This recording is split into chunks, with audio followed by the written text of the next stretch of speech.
માર્કેટમાં મળતો પાપડ પૌવાનો ચેવડો જે 70 કે 60 રૂપિયાનો 250 હોય છે તે આપણા ઘરે ઝટપટ બનાવીશું. તો ચલો આગળ આપણે રેસીપી દેખીએ. તો આપણે બનાવીશું પાપડ પૌવાનો ચેવડો. તો એની માટે જે સામગ્રી લેવાની છે તે બતાવી દઉં. આ પાતળા પૌવા, સિંગદાણા તરવાના છે, પાપડ તરવાના છે, મીઠો લીમડો પણ તરવાનો છે, આ લસણ પણ તરવાની છે અને તીખા મરચાં જે પ્રમાણે તમારા ઘરે તીખું ખાતું હોય એ રીતે લેવાના. તો તેલમાં આપણે વારાફરતી બધું તરી લઈશું. પહેલે આપણે સિંગદાણા તરી લઈએ. તો સિંગદાણા તરાઈ ગયા છે. હવે આપણે એને સાઈડ પર કાઢી લઈશું.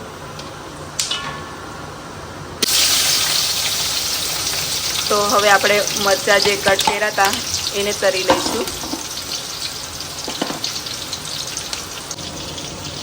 મરચાંને અહીંયા સારી રીતે ફ્રાય થવા દેવાના છે.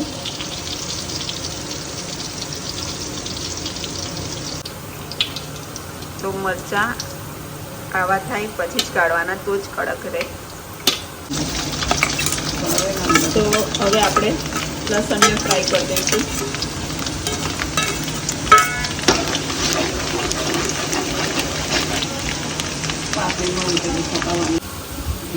તો લસણ આવી ગોલ્ડન બ્રાઉન થાય એટલે કાઢવાની, તો કડક રહે.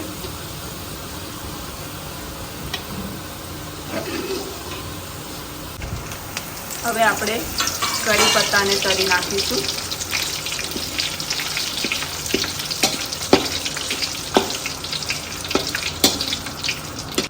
જો કઢી પત્તા બી એટલા થવા દીધા. હવે બહાર કાઢી લઈશું. હવે આમ ખન અવાજ આવવો જોઈએ. તો આપણે હિંગ નાખી છે 1 ટીસ્પૂન જેટલી. એમાં આપણે રાઈ નાખી વઘાર કરવા. હવે આપણે તલ નાખી દઈશું. હવે આપણે એમાં હળદર નાખીશું. હળદર નાખ્યા પછી એમાં પૌવા એડ કરી દઈશું.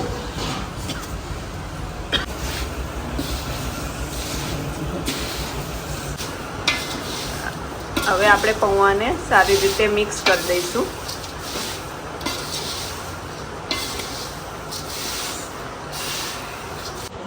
તો હવે આપણે એમાં દરેલી ખાંડ નાખીશું થોડીક.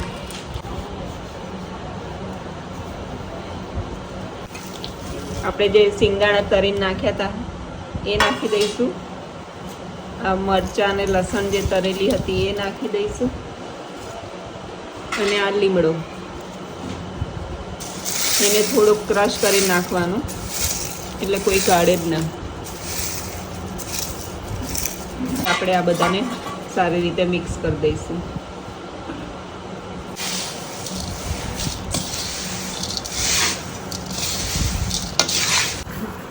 હવે આપણે સ્વાદ પ્રમાણે મીઠું નાખી દઈશું.